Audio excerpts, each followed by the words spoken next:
Imagine this.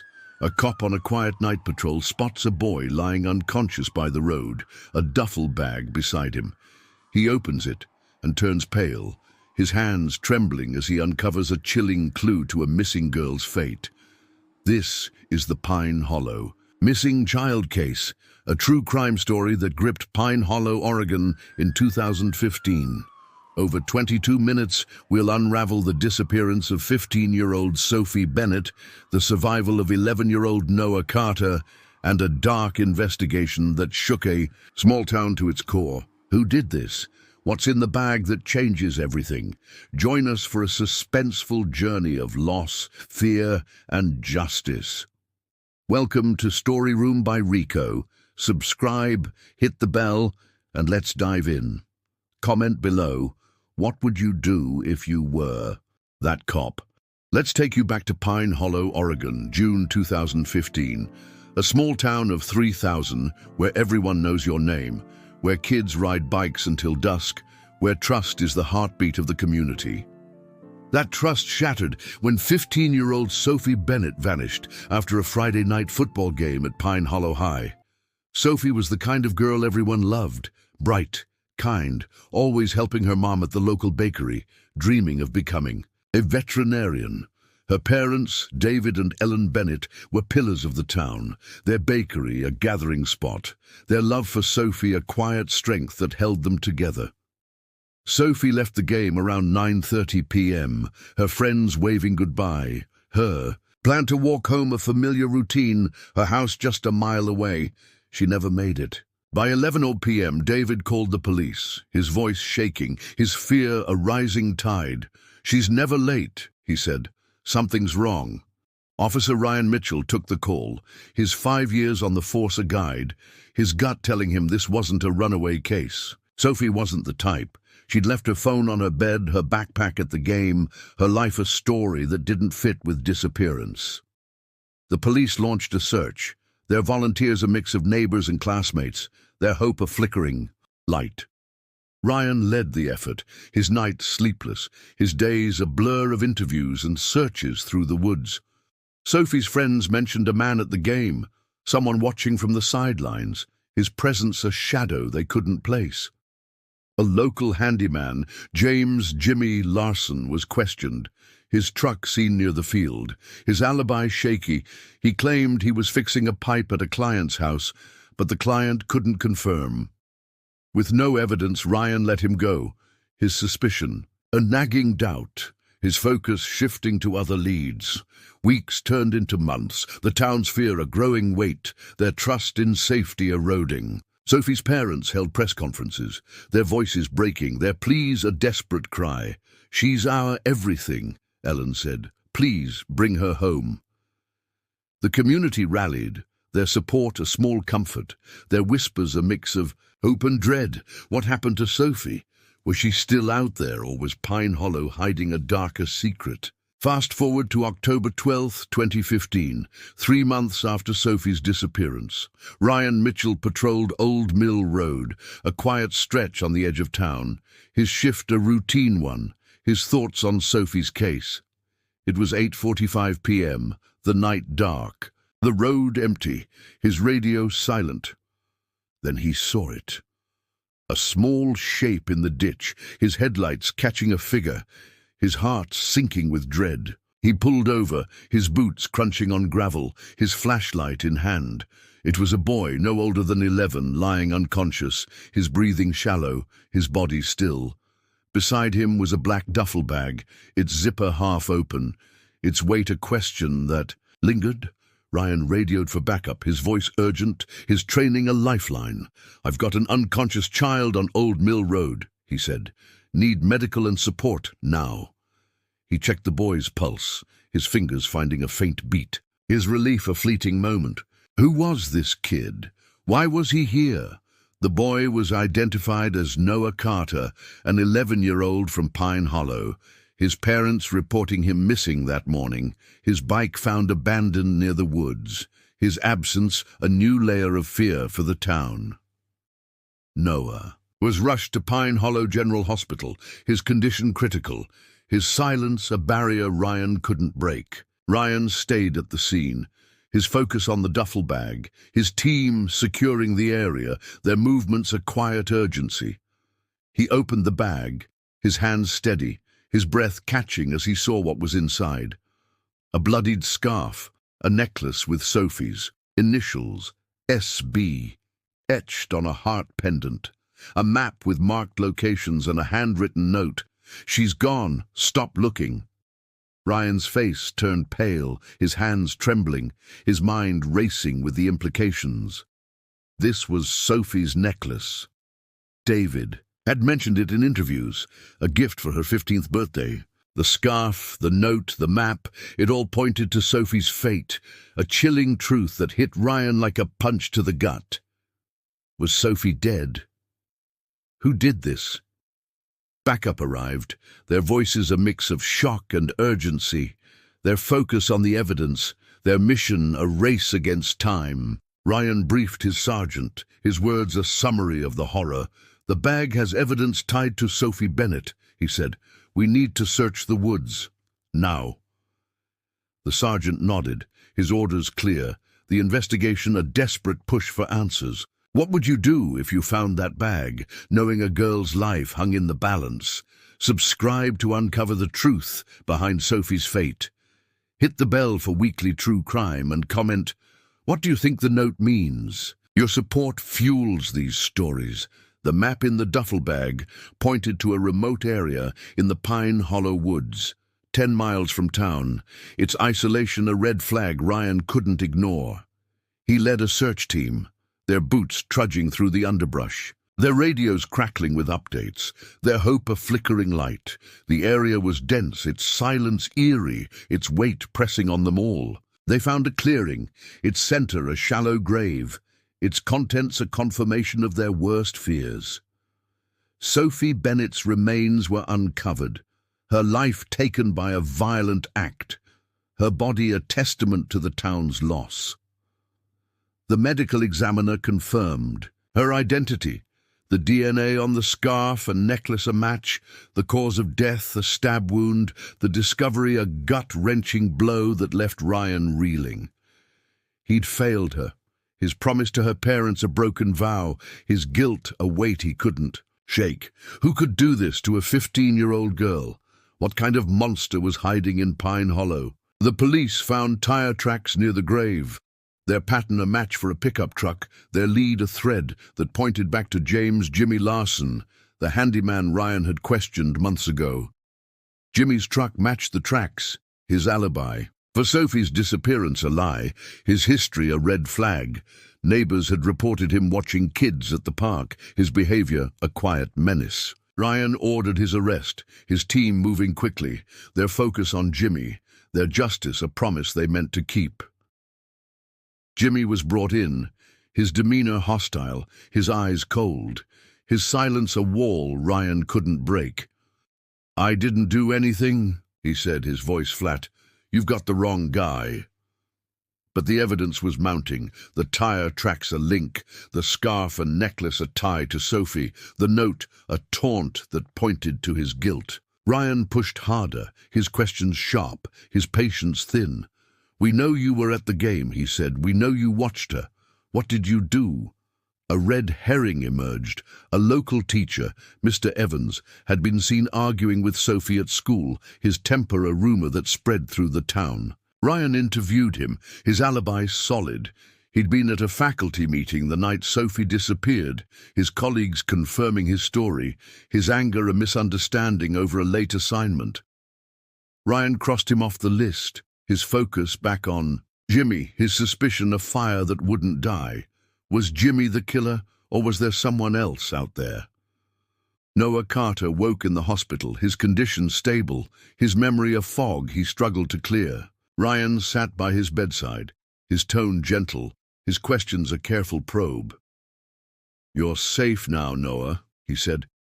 "Can you tell me what happened?" Noah nodded, his voice weak, his words a key to the truth. "I was riding my bike," he said.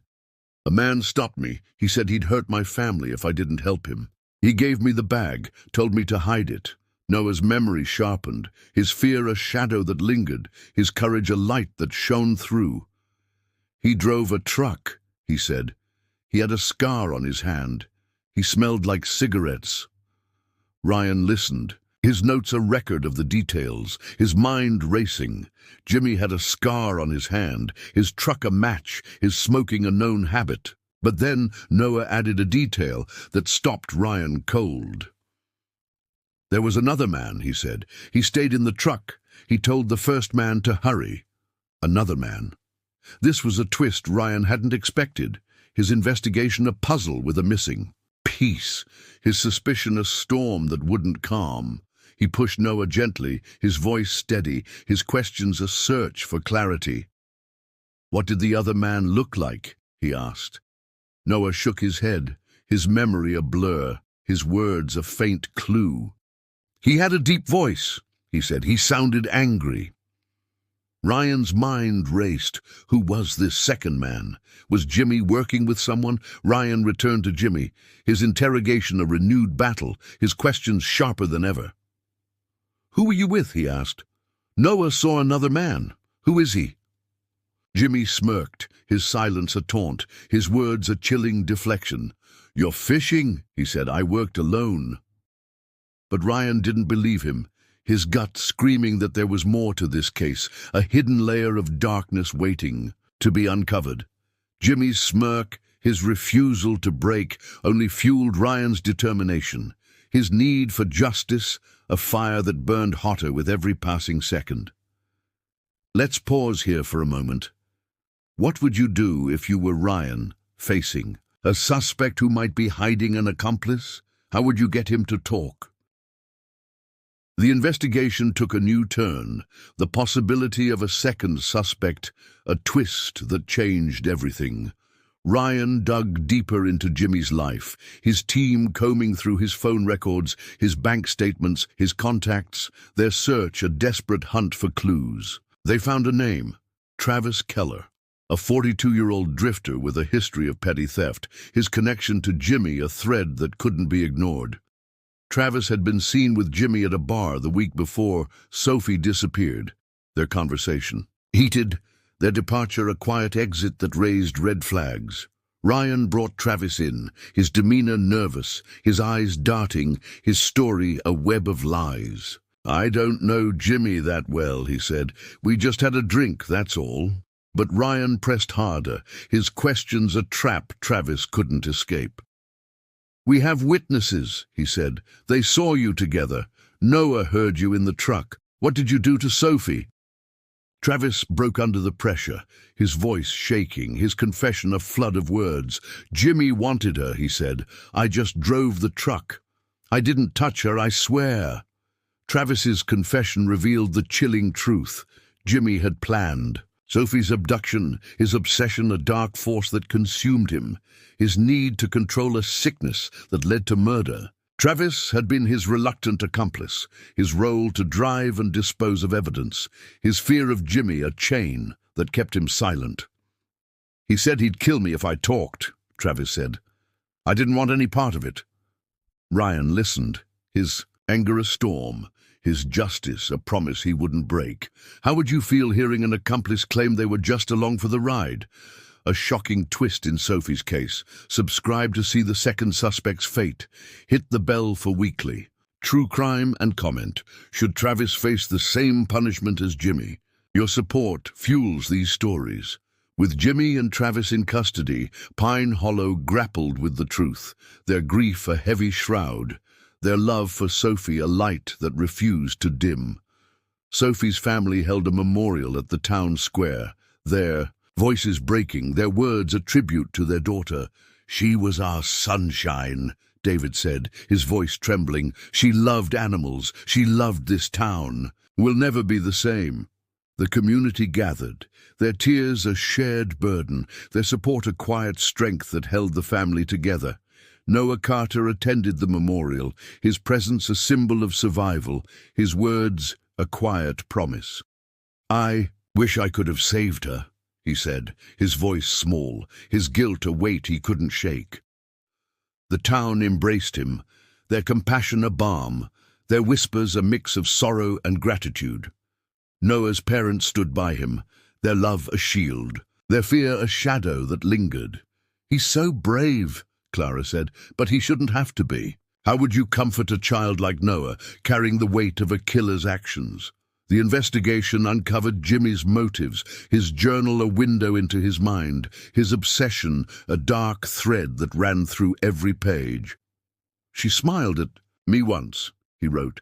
"She was mine. She had to be mine." Jimmy had fixated on Sophie for months, his job as a handyman giving him access to the town, his presence at the football game a calculated move. He'd watched her, his desire a twisted fantasy, his rejection a trigger that led to violence. When Sophie walked home that night, Jimmy followed, his plan a chilling act, his rage a force that ended her life. Travis's role was clearer now, his fear of Jimmy a driving force, his complicity a choice he couldn't undo.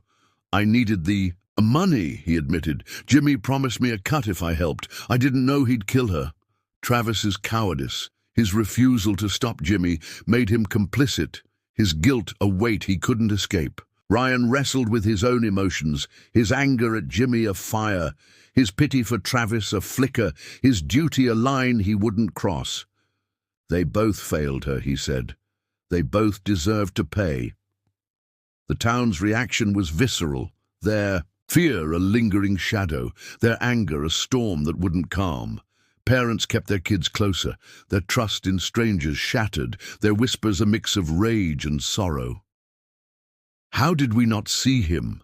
one neighbor asked. He was right. Here all this time, the police faced scrutiny, their initial failure to suspect Jimmy a mistake that cost Sophie her life, their oversight a lesson they couldn't ignore. Ryan addressed the community, his voice heavy, his words a vow. "We let her down," he said, "but we'll make this right for Sophie, for Noah, for all of you." What would it take to rebuild trust in a town like Pine Hollow? In January 2016, the trial of James "Jimmy" Larson and Travis Keller began. The courtroom a battleground for justice, the community watching with bated breath, their demand for accountability a deafening roar. The prosecution laid out their case, their evidence a web that trapped both men, their words a story of obsession, cowardice and murder. Jimmy's journal was the centerpiece, his entries a chilling confession, his lack of remorse a weight that filled the room. "She was mine," he wrote. "I had to take her." Noah testified, his voice steady despite his fear, his memory a key that locked the case. "The man with the scar made me carry the bag," he said. "The other man stayed in the truck." The jury listened, their faces a mix of shock and anger, their decision a burden they carried. Sophie's parents took the stand, their grief raw, their words a plea. "She was our world," Ellen said. "Don't let them walk free." The defense tried to shift blame, Jimmy's lawyer claiming insanity, Travis's lawyer arguing coercion. "Jimmy forced him," Travis's lawyer said. "He feared for his life." But the jury saw through the lies, their verdict a reflection of the truth, their voices a chorus for Sophie. On January 25, 2016, Jimmy was found guilty of murder and kidnapping, his sentence life without parole, his fate a consequence he couldn't escape. Travis was convicted as an accomplice, his sentence 25 years, his cowardice a crime the town wouldn't forgive. But just as the case seemed closed, a final twist emerged, a revelation that left Ryan reeling. A letter arrived at the station, its handwriting a match for Jimmy's, its words a chilling confession. "There's another," it read. "Check the woods near Black Creek, 2013. Ryan's blood ran cold. Black Creek was a neighboring town, its woods the site of an unsolved disappearance. A 14-year-old girl named Lily Harper. Was Jimmy linked to another crime? Had Pine Hollow been home to a serial predator all this time? Ryan launched a new investigation, his team searching the woods, their discovery a confirmation of Jimmy's words, Lily's remains, her life taken in a manner eerily similar to Sophie's, her case a shadow that had haunted Black Creek for years. Jimmy's confession tied him to Lily, his pattern a chilling truth, his crimes a web that stretched beyond Pine Hollow. The town grappled with the news, their fear a renewed storm, their grief a wound that wouldn't heal. How many more victims were out there? What would you do if you uncovered a killer's hidden crimes? A serial predator unmasked? Subscribe to see Pine Hollow's fight for healing. Hit the bell for weekly true crime and comment, how many more victims do you think Jimmy had? Your support fuels these stories. Noah Carter began his journey to heal, his time in the hospital a chapter that closed, his return home a step toward light. His parents, Clara and Tom Carter, stood by him, their love a fortress, their words a balm for his wounds. "You're our hero," Clara said, her voice soft, her eyes wet with tears. "We're so proud of you." Noah smiled, his guilt a fading shadow, his courage a quiet strength that carried him forward. Therapy became Noah's lifeline, his sessions a space to process the trauma, his memories a weight he learned to carry. He spoke of Jimmy, his fear a lingering echo, his survival a beacon of hope. "I want to help other kids," he said, his voice firm, his dream a testament to his resilience. His therapist nodded, her guidance a path to recovery, her belief in him a light that shone through the darkness. How would you help a child like Noah find peace after such horror? Pine Hollow transformed, their scars a part of their story, their unity a strength that wouldn't break. The police department reformed, their focus on community a lesson learned, their commitment a vow they kept. Ryan led the change, his guilt over Sophie a driving force, his promise to Noah a pledge he wouldn't break. "We'll protect you," he told Noah's family. "We'll never let this happen again." The town listened, their trust a fragile bridge, their hope a quiet prayer.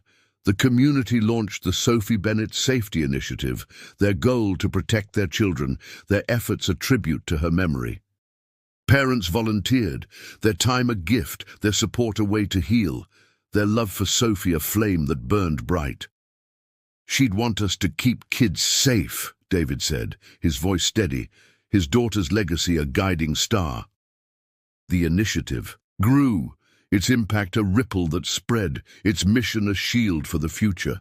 Pine Hollow's residents held meetings, their gatherings a space to rebuild, their words a commitment to change, their fear a lesson they wouldn't forget. Neighbors spoke of Sophie, her laughter a memory they cherished, her life a story that ended too soon, her legacy a call to action. "We failed her," one parent said, "but we won't fail again." The meetings became a cornerstone, their unity a testament to their strength, their hope a light in the darkness. Pine Hollow stood stronger, their scars a testament to their resilience, their unity a shield for the future. Sophie's legacy lived on, her memory a flame that burned bright, her impact a promise of justice. What would you do to ensure no child is ever forgotten? Pine Hollow will never forget Sophie Bennett, her life a light the tragedy couldn't dim. This tale of suspense, loss, and justice uncovered the Pine Hollow missing child case, a story of a cop's chilling discovery, a town's fight for answers, and a legacy of change. Sophie and Noah's courage endures, but questions remain. How many more victims are out there? The tragic story of Gail and Rick waits in our playlist. Don't miss it. Subscribe for more true crime, hit the bell, and comment, how will Sophie's legacy inspire you? Share this tale, join our community at Storyroom by Rico, and let's keep seeking justice together. A duffel bag changed everything, but Pine Hollow's resilience shines through. See you in the next case.